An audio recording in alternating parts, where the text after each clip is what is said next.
Este 2016 estuvo cargado de buenas noticias para Costa Rica, aunque otras no tanto. Soy Juan Diego Córdoba y los invito a repasar el año informativo de esta nación centroamericana en este especial de cierre de año. Iniciamos.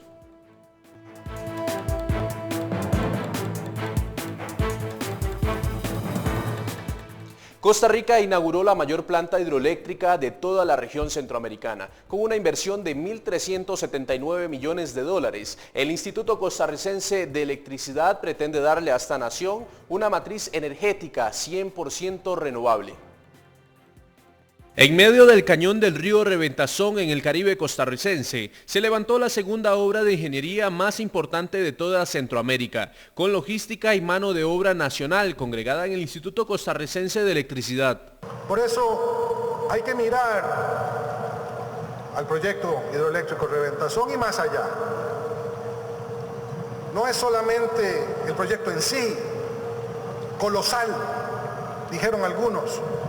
Colosal por ser el más grande en la historia de Costa Rica, colosal por ser el segundo más grande de Centroamérica, solamente superado por el Canal de Panamá, colosal por el concepto que lo inspiró, colosal por los objetivos que persigue, sino mirarlo en el conjunto de nuestra visión de desarrollo. ¿Cómo es que miramos a Costa Rica y al proyecto en esa perspectiva más amplia?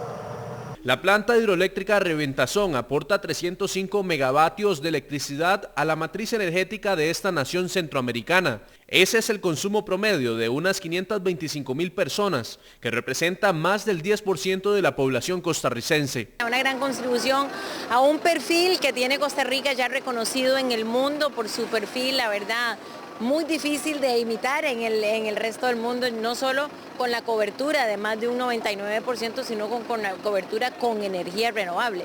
Y como lo dijo el señor presidente, ya el año pasado batimos el récord mundial con más de 250 días de generación de electricidad enteramente con energía renovable. Y ahora con este maravilloso proyecto pues le agregamos todavía 300 megawatts más a la capacidad instalada nacional, que es un 10% de la capacidad.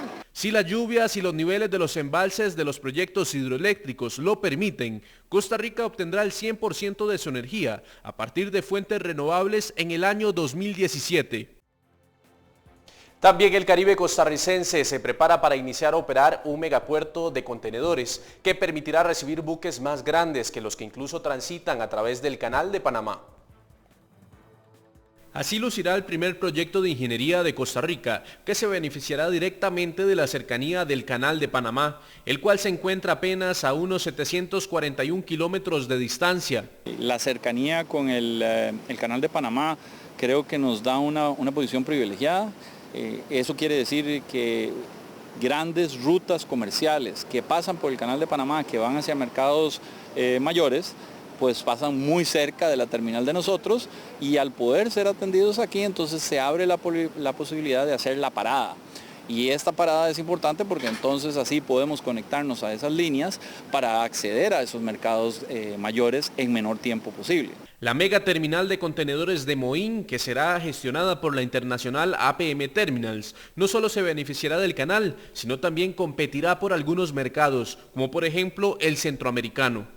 Ese mismo barco que viene con mercadería de Asia puede venir y dejar la mercadería en una condición de zona libre para distribución al resto de Centroamérica, estando más cerca que la zona libre de Colón. Entonces, este tipo de oportunidades se abren y se ponen disponibles para que se aprovechen siempre y cuando se establezcan, pues obviamente, la parte correspondiente que haría falta de marco regulatorio, de dar las facilidades y entendiendo que estamos en un ambiente muy competitivo y donde una zona libre de Colón pues va a competir por mantener su estatus, y nosotros tenemos la ventaja por localización, pero tenemos que también saber que estamos compitiendo y que tenemos que cumplir con esos otros requerimientos para la distribución a Centroamérica.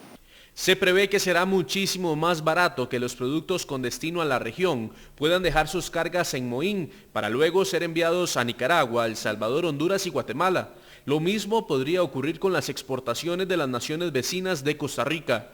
Esto ahorraría unos 1.482 kilómetros en transporte terrestre. Y siempre sobre este tema, la Secretaría Técnica Ambiental de Costa Rica dio la viabilidad a la ampliación de la Ruta 32, que será crucial para la operación de la megaterminal de contenedores de Moín. Con la viabilidad ambiental, el gobierno de Costa Rica notificó a la empresa Check de capital chino para que inicie a diseñar la ampliación de la vía por la que circula el 80% de las exportaciones del país. Las obras de ampliación de la Ruta 32 comenzarían en el segundo semestre del año entrante, mientras que la entrada a operaciones de la terminal de APM Terminals iniciará en enero de 2018.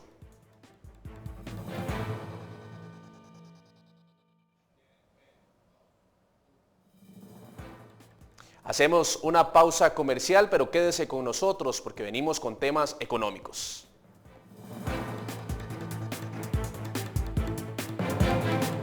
Y estará en el foco de la noticia en Costa Rica durante el próximo año el avance de una iniciativa privada que pretende unir el Pacífico con el Atlántico a través de un canal seco.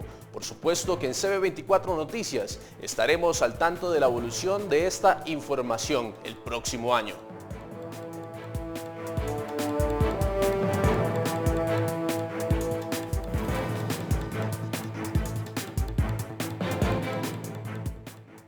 Gracias por acompañarnos en CB24. Les reiteramos la invitación para que nos siga en nuestra página web www.cb24.tv, así como en Facebook cb24.tv, a lo mismo en Twitter. Ahí nos puede encontrar y puede interactuar con nosotros. Estaremos al tanto de sus opiniones. Así que seguimos con este especial de Costa Rica 2016 porque la nación centroamericana logró reducir sus índices de pobreza al nivel más bajo de los últimos 7 años gracias a una política de transferencia de recursos a los sectores de menores ingresos y una baja inflación.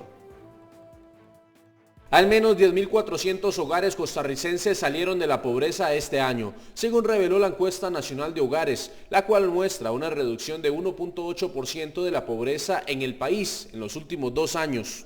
Eso significa que hoy hay gente que vive mejor, que hoy hay gente que come mejor, que hoy hay madres que duermen mejor, porque sus hijos no tienen tantas carencias. Y por eso yo quiero explicarles que estas 22.620 personas menos en pobreza y 30.800 menos personas en pobreza extrema realmente han sido el objetivo de trabajo de todos los días. De esta manera, según el estudio, la pobreza cubre el 20.5% de la población costarricense, el número más bajo desde que la crisis afectara a las economías del mundo en 2009. Aquí lo importante de analizar en la información que el INEC da es dónde están ubicadas ahora las transferencias. El elemento diferenciador es que hemos logrado impactar donde verdaderamente se requería para poder disminuir la pobreza.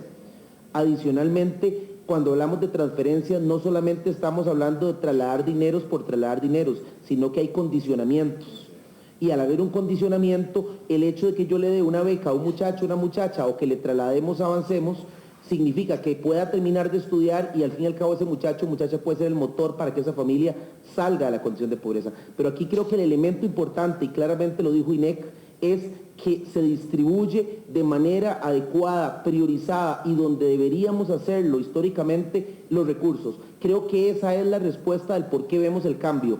El mandatario Luis Guillermo Solís aprovechó la presentación de los avances en pobreza general del país para pedirle a los diputados de la Asamblea Legislativa no recortar drásticamente el presupuesto social para el año entrante, pues varios programas de ayuda social quedarían debilitados.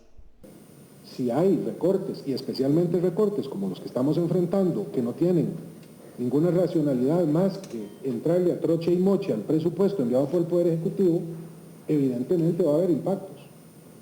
Cuando hemos insistido una y otra vez en la necesidad del plan fiscal, lo hemos hecho no solo para tener más policías, que es el énfasis en el que yo he colocado probablemente el mayor de los acentos en mis declaraciones, lo hemos hecho para que el país esté mejor. Y que esté mejor en educación, y en vivienda, y en salud, y en carreteras, en infraestructura, en fin, es el conjunto de la obra de la política pública. Entonces, claro que habrá impactos. Además de transferencias económicas a familias de bajos recursos, el gobierno apoya a esta población con becas para niños y jóvenes, pensiones del régimen no contributivo a los adultos de la tercera edad y programas de capacitación y emprendimiento a hombres y mujeres. En esa misma vía, Costa Rica aprovechó este 2016 para acelerar su aumento de ventas al extranjero y cerrará el año con números verdes, algo que no muchas naciones latinoamericanas lograron. La nación centroamericana se colocó entre los únicos 5 países de Latinoamérica que tuvieron números positivos en las ventas al extranjero durante el presente año. Así lo dio a conocer un informe del Ministerio de Comercio Exterior. Costa Rica se encuentra en el pequeño grupo conformado por Argentina, Paraguay, Perú y República Dominicana, que según la Comisión Económica para América Latina y el Caribe, CEPAL, lograron mantener sus exportaciones a la alza el presente año. Según los datos oficiales del comercio exterior de enero a octubre de 2016, las ventas al extranjero aumentaron un 6.9% en comparación con el mismo periodo del año precedente. De esta manera, Costa Rica recupera lentamente el golpe que significó la salida de Intel del país, que representaba en ocasiones más de un 20% de las exportaciones del país centroamericano. Bueno, y es que a pesar de mejorar en la disminución de la pobreza y en otros factores macroeconómicos, Costa Rica no ve luz en la generación de nuevos empleos, una situación que empieza a preocupar a los ciudadanos costarricenses. Analistas e investigadoras del Estado de la Nación nos explicaron la razón de la problemática. Hay una desconexión entre el crecimiento económico y la generación de empleo. Mientras que la economía crece, aunque sea de forma moderada, crecimiento no se traduce en una reducción en las tasas de desempleo. Vemos que en algunos sectores que están con tasas de crecimiento positivas, más bien se ve una reducción en el empleo. Los resultados del mercado laboral costarricense son desfavorables. Tenemos por el lado de la oferta de trabajo una tendencia de menor incorporación o menor inserción de personas, ya sean ocupadas o desocupadas. Y estas tendencias de cierta forma también están impactando en que las tasas de desempleo se mantengan altas. Tenemos entre un 9 y un 10% el desempleo, que en algunos grupos como las personas jóvenes duplican el promedio nacional o las personas pobres triplican también ese promedio. Tenemos tasas de desempleo mayores en algunas regiones periféricas del país. En zonas rurales también son más afectadas. Entonces tenemos un problema de menor participación, un desempleo alto y además un dinamismo económico de la economía donde aquellos sectores que están generando crecimiento económico no son intensivos en empleo. Y la mayoría de personas se sigue ocupando o sigue estando trabajando en aquellos sectores que no necesariamente son los más dinámicos. Las informaciones más importantes de Costa Rica en el año 2016. Volvemos con más.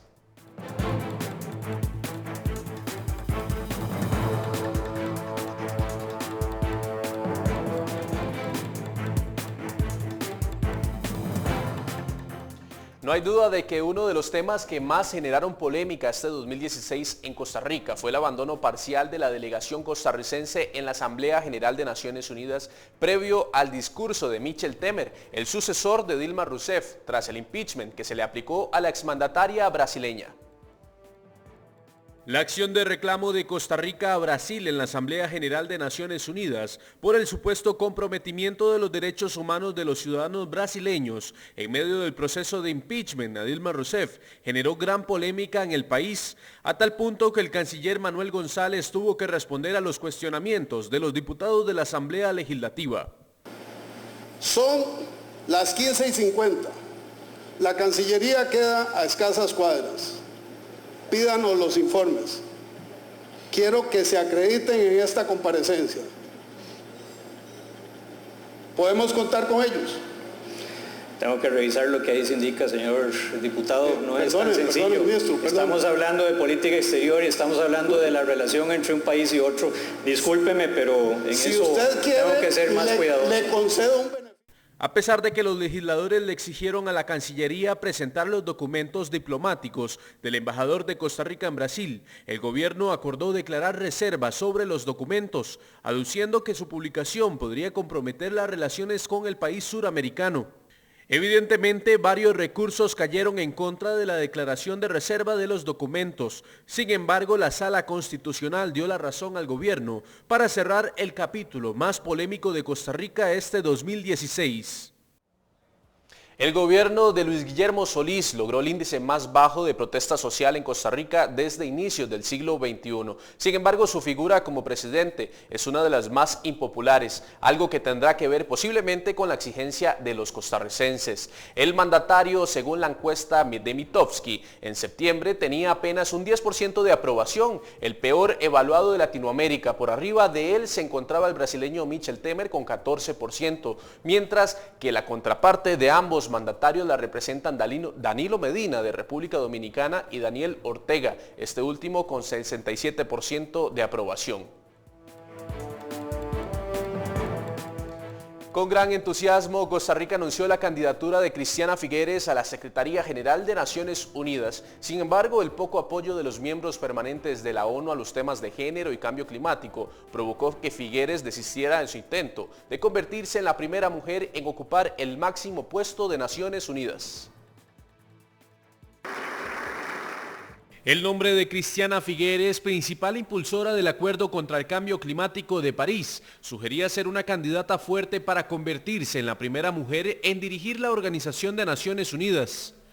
El cambio climático, la equidad de género y la paz serán la bandera de campaña de Cristiana Figueres, que lejos de su padre, José Figueres Ferrer, 3 veces presidente de Costa Rica y fundador de la Segunda República, y de su hermano el expresidente José María Figueres Olsen, Cristiana hizo su propio nombre lejos de la política nacional, y con él pretendía ser la sucesora de Ban Ki-moon en la Secretaría General de Naciones Unidas. Sin embargo, no tuvo el suficiente apoyo. Hemos decidido no continuar con la campaña por la Secretaría de Naciones Unidas. Yo debo decirles que como costarricense que soy, creo que eso lo compartimos todos los que estamos acá reunidos hoy, llevamos muy adentro un profundo respeto por todo lo que son los procesos electorales.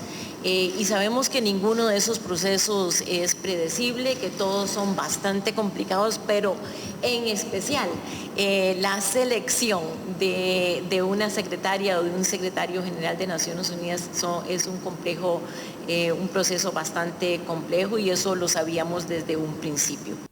Antes de las últimas votaciones, Cristiana Figueres decidió retirarse de la campaña para aligerar el extraño proceso de elección en la ONU, en el que únicamente votan los 5 miembros permanentes. Y no hay ninguna duda que la noticia más triste que Costa Rica presenció este 2016 fue el paso del huracán Otto por la zona norte del país en noviembre pasado. Otto arrasó con varias comunidades de las provincias de Alajuela y Guanacaste principalmente, en donde dejó un saldo de 10 personas fallecidas, producto de deslizamientos, crecidas de ríos y avalanchas. Costa Rica no se enfrentaba a un fenómeno tropical de tal magnitud desde que iniciaron los registros en 1851. Ahora lucha por levantar los pueblos de Opala, Bijagua y Bagaces, todos ellos ubicados cerca de la frontera con el hermano país de Nicaragua.